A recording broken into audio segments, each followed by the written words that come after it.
Good afternoon mga guys! Nakaalis na po ang bagyong Emong at Dante. Nandun na po sila sa far away. Pwede na ulit ako rumampa today. So, let's go! Umpisahan na natin. Palabas ako ngayon ng street. Kamustahin naman natin ang mga lugar na binaha. Salamat po sa Panginoon at nakalayas na ang mga malupit na bagyo. Halos lahat ng buong lugar dito sa Pilipinas ay nakaranas ng matitinding baha. Buti na lang dito sa lugar namin ay hindi ganun kasaklap. Palabas na po ako ng kalsada. Ayan. Lingon muna sa kaliwa at kanan bago mag-U-turn. At dahil today is Friday, maghahanap na rin ako ng ginisang munggo. Merienda ko, ipapalamang ko sa tinapay.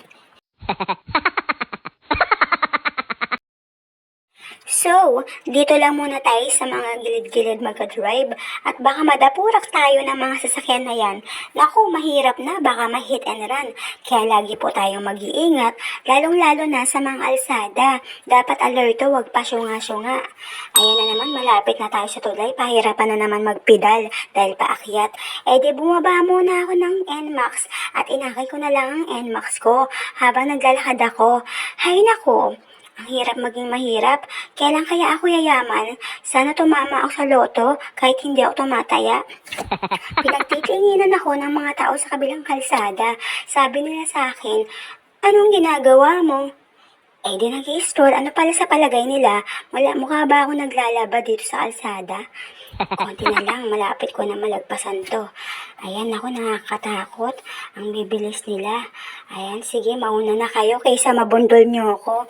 Ito po ang Malimango Bridge.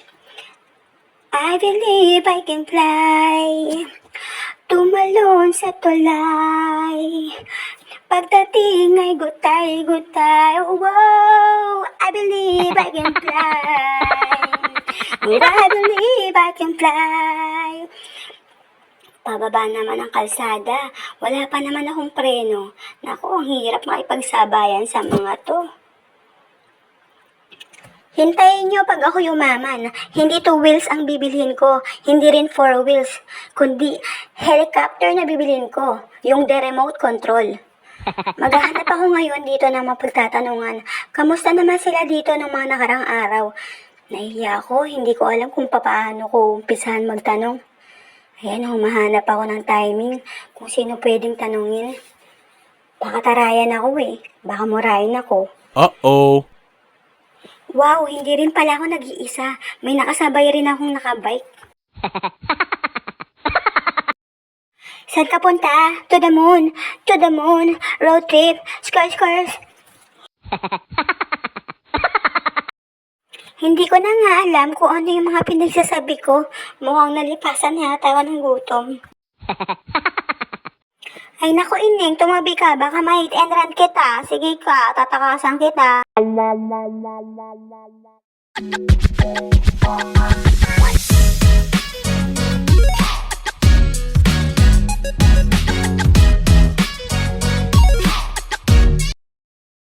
Tatanungin ko sana tong sila kuya na nasa truck ng basura kaso busy sila sa ginagawa nila. Don't disturb. You're so annoying. Ayan pala, Lotto Outlet. Parang gusto kong tumaya kaso wala akong dalang pera. Kuya, pwede po magtanong, bumagyo po ba dito? Tinanong niya ako, taga saan ka ba? Sabi ko, joke lang, eme.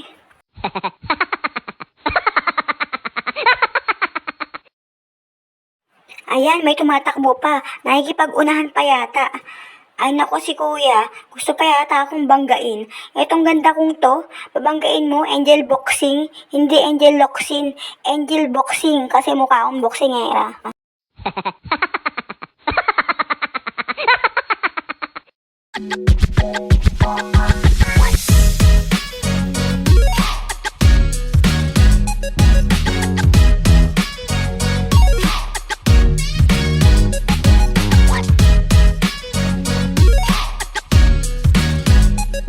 Bigla naman umulan kaya nag-stop over muna ako dito sa lugawan.